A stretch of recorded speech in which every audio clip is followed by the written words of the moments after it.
Hi guys, welcome back to my channel. I am GlamPreezy and today we are going to be doing a showdown between two very popular high-end foundations.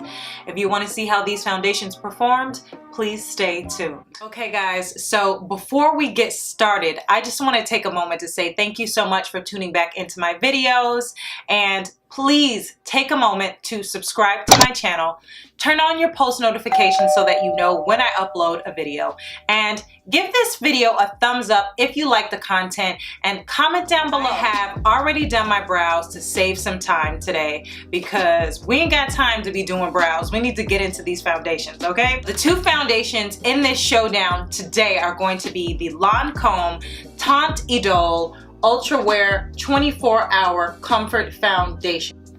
Adjust, there it is right there. And I am in number 540 Suede W, and I apologize if the lighting is weird. I'm filming in the daytime and I'm trying to make the most out of the natural lighting. Let me just read some of the specs from the actual packaging, okay? So it says all skin types. Following 8 years of research, Lancome unveils its first 24-hour foundation for lasting perfection with its Eternal Soft technology. Teint Idole Ultra Wear defeats all challenges. Okay, Lancome. Complexion stays flawless and unified, never cakey, okay? So this says up to 24 hours of divine comfort. And then it also says the results are full coverage that you need. Flaws, pores, redness, and all imperfections visibly disappear. The velvety finish you love for up to 24 hours of lasting makeup perfection and comfort. This foundation is not new. And no, I'm not late to the party, okay? I know about this foundation. I actually have had this foundation for quite a long time, but we're gonna get into my history with this foundation later on. All right, so it's going to be going head to head with a new foundation from Dior, and this is the packaging for that foundation, and this is called Diorskin Forever Undercover.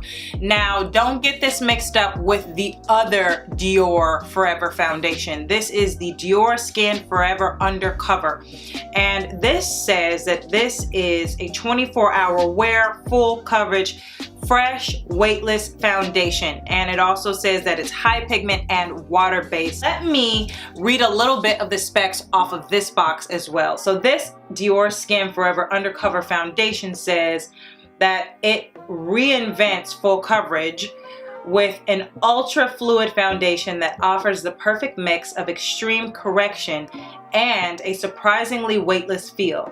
Its fresh, water-based texture forms a film so incredibly comfortable and exceptionally fine, you forget it's even there from morning until night. Well, damn, Dior, okay?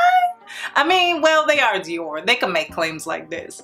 With a high concentration of correcting pigments, it delivers a flawless semi-matte finish and conceals imperfections for 24 hours.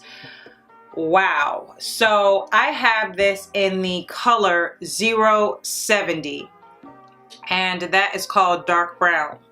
I'm usually number 70 in Dior foundation, so that's pretty much on par. You do get 1 fluid ounce.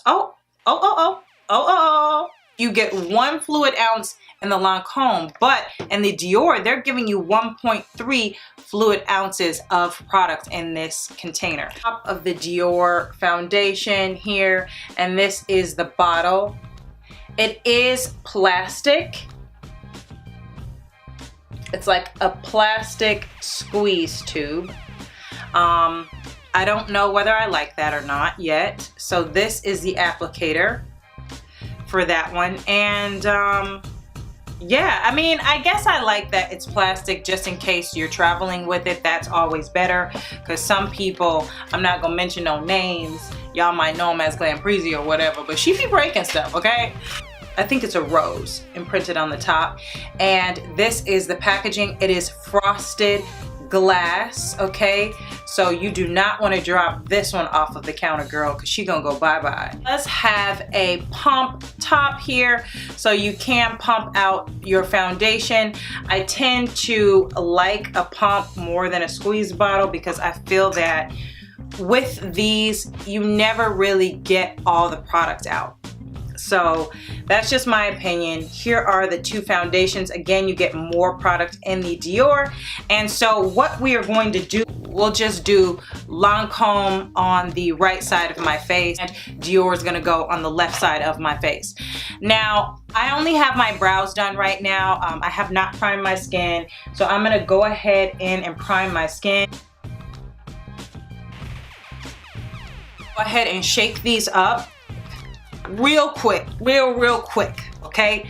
I want to talk about the Lancome foundation. I gray out really quickly with this foundation, okay? So as I'm going to correct around those areas that I generally gray out, from Sephora in number 17 Chocolate Souffle.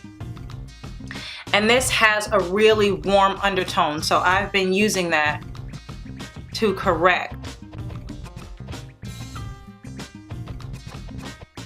It is quite golden, quite yellow based.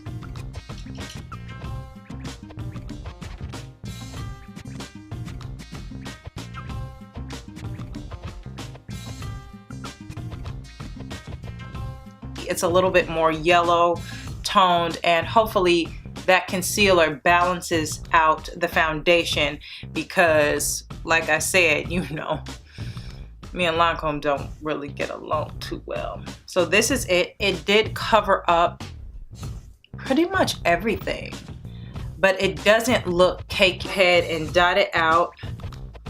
It's kind of more creamy than liquidy like I thought it would be.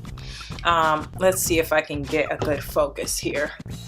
This is it on the back of my hand, and it is a lot more warm toned, like almost on the orangey red side of the spectrum than the Lancome. So I'm gonna go ahead and with a different blender here, and I'm gonna go ahead and pop that on. It smells like fragrance. It's not as strong as, say, the Huda Beauty one. With both foundations, I've got Lancome on the right and Dior on the left. Dior's looking pretty freaking flawless. It covered pretty much everything, and again, it doesn't look heavy. It looks nice and natural. The Lancome, same thing. They're both really lightweight on the face, but as you can see here, there's a clear difference in shade. The Dior is a lot more warm, whereas the Lancome is very, I'm gonna say it's more neutral. Even though it says it's warm, yes, it's warm in the sense that it has a yellow base, but once on my skin, it's looking a lot more neutral. I'm starting to get a little gray. So what I'm going to do is I'm going to go into that Sephora concealer one more time and just dot around. Okay guys, so this is my face again one more time.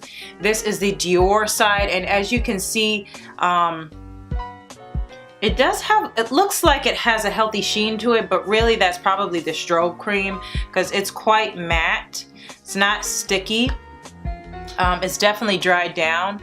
Something that I'm noticing is right here, I'm starting to crease a little bit, but I haven't powdered and I haven't set, so I can't really say much yet. On Lancome side, I did just touch that up, so that wouldn't be fair to compare that yet, but we shall see, okay?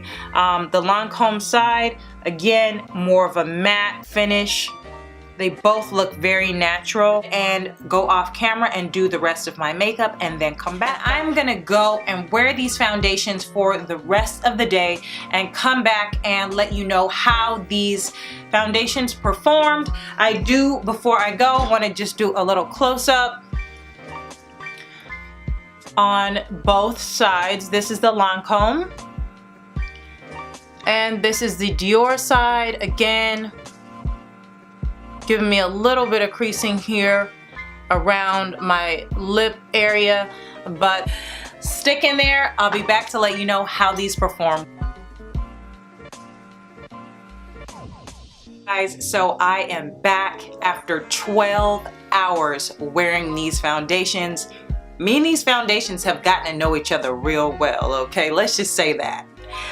So remember that on the right side I have the Lancome foundation, and just in case I didn't mention, this foundation comes in 40 different shades, retails for $47. Get close up a little bit so that you can see. Obviously I'm oily. I mean, what would a wear test be without me coming back like an oil slick? As you can see, it did stay in place even where I'm really oily at, except I did break down a little bit on my nose. I have no foundation here, but for the most part, even through the cheeks and here, although I am oily, it stayed on. Now, my number one complaint about this foundation, and I'm gonna just get my little brush here so I can point, is that you can see a big demarcation between the color of my face here and here. It still managed to get gray. Now, it wasn't terrible. It was definitely wearable, but it was too gray for me. This is too gray for me. Like, I can't with this. If you can see, there's a clear line from this part of my face to here. I'm gray. I'm literally gray. So that is not gonna work for me. So definitely on the Lancome side, 40 shades is absolutely amazing, and I have seen a ton of people be able to wear this foundation successfully without this happening. I did use a warm tone concealer to correct before I used this foundation, which I think is the only reason why I didn't get unbearably gray.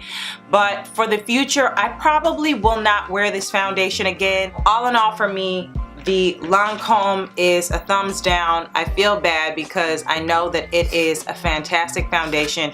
I mean, outside of the oil, it still looks perfect after 12 hours, but I can't get with gray. I can't get with the gray. And it's crazy because I usually don't have a problem with foundations graying out on me, but what can you do? On the left side of my face, we had the Dior Forever Undercover foundation. And I have that in a number 070, which is my normal color in Dior. This foundation comes in 20 shades, if I'm not mistaken. It does retail for $52. So I didn't have as much of a problem with this color going gray. The color to me didn't really stay as rich as when I put it on. But I got a little bit of breakdown here. Which I didn't get on this side like at all. I didn't get it at all, but I got it right here. It broke down. Let's see on my nose. Yeah, I lost foundation on my nose as well, and I lost a little bit of coverage. Like, you can see through here. It's not as full coverage as it was when it started out, but I'm definitely oily on both sides. Would I wear this foundation again? No. I find that actually the texture of my skin didn't look as smooth with this foundation, and I thought maybe it could be the matte texture, but I've worn matte foundations all the time actually, and my skin looks more refined, a lot more smooth than with this. So would I buy this foundation again? No. Save your money. There's actually a review coming soon on a high-end foundation that is absolutely amazing, so stay tuned for that video. But this is going to be a no for me as well. I just want to quickly powder because I have not touched up at all in 12 hours, so I just want to give you the look of the foundation at least touched up to give it a little bit of justice. I don't know if that's gonna help with anybody's decision making. Okay, so this is it touched up. And I gotta say that if you can find a shade that works for you in this Lancome, I would definitely go for this foundation if I didn't have the problem with it going gray. Thank you so much for tuning back into my videos, listening to me ramble on about my makeup addiction. Please stay tuned for my next video in my foundation series. It has been a pleasure doing this wear test for you guys, and I hope that you enjoyed this video. Thank you, and I will see you soon on another one.